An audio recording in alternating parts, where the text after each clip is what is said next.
आज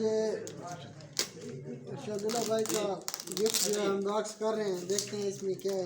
क्या कर रहे हो? अनबॉक्स अनबॉक्स सही है।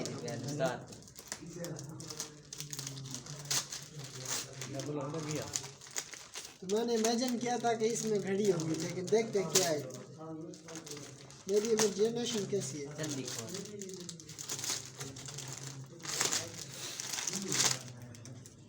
आपको दिखाते हैं, इंतज़ार की घड़ी इंशाल्लाह ख़त्म होगी। ये ऊपर कुछ लिखा हुआ था, तो हमारे ख्याल से बिल्कुल जैसा हमने सोचा था वैसा बिल्कुल नहीं है। तो ये माशाल्लाह बहुत ही कीमती चीज़ है। ये जो हमें ये सिंदूर डिज़ाइन मिला है, माशाल्लाह जी माशाल्लाह, क्या बेस्ट डिज़ाइन है।